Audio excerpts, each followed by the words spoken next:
This is Larry Henares making your day with the part 8 of a book I wrote on Philippine history. Chapter, Jose Rizal, the Ilustrado and the Principale. My friends, today, forces are at work that are trying to undermine our nationalism to its foundation.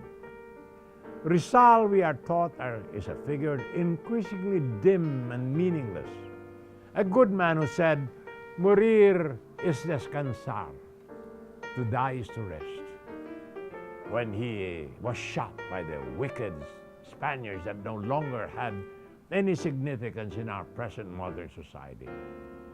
But within the lines of his monumental work, Guerrero, whether he intended to or not, has managed to convey the feeling that history is repeating itself in our time and place, with the American carpetbagger replacing the Spanish friar, anti-communism replacing the Catholicism of Spain as a bludgeon against nationalism, and Recto replacing Rizal. The propaganda movement of Del Pilar lives again in the pen of J.B. Cruz, Alfredo Roses, Max Sullivan, and others of yesterday who were branded anti-Catholics are now engaged in peaceful demonstrations that are branded pro-communist and anti-American. Rizal and his contemporaries are relevant to our time.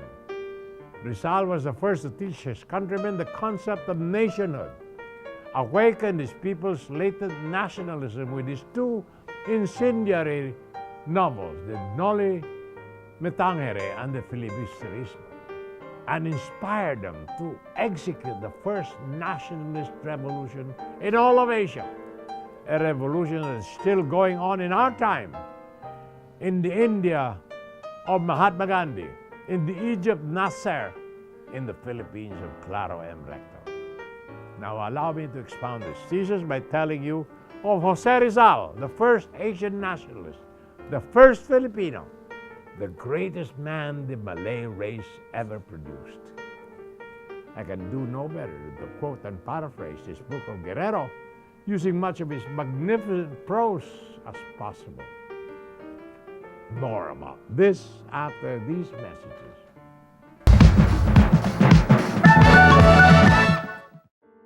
This is Larry Henares making your day with part 8 of a book I wrote on Philippine history. Chapter, Jose Rizal, the Ilustrado and the Principale. Jose Mercado Rizal was born into a rich and privileged family. His mother, Teodora Alonso, was an educated woman of distinguished lineage, whose father was a deputy for the Philippines in the Spanish Cortes in Spain, and whose brother was educated in Europe and spoke German, English, Spanish, and French.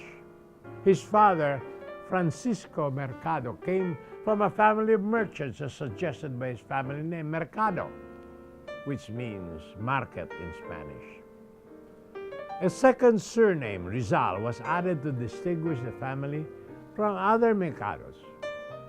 The choice was prophetic for Rizal was a Spanish word meaning a field of wheat, which, cut down when young and green, sprouts out again.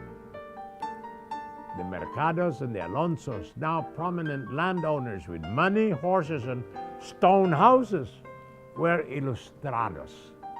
That is to say, they could read and write and figure, subscribed to newspapers, went to court, and sometimes traveled abroad. There were principales, which is to say, they could vote for the town mayor. They collected taxes. They had preferences after the Spaniards in church and town hall, in civic and religious processions. So let us evaluate the part that the Ilustrados and the Principales, Rizal among them, played in the events of the Philippine Revolution of 1898. Men of property do not usually begin revolutions, nor do reasonable men. For as Bernard Shaw once said, the reasonable man adapts himself to the world, The unreasonable man persists in trying to adapt the world to himself. Therefore, all progress depends on the unreasonable man. More tomorrow, my dear friends. This is Henares, making your day, saying good day. God bless you. Thank you very much for being with us. Till next time, hasta la bye-bye.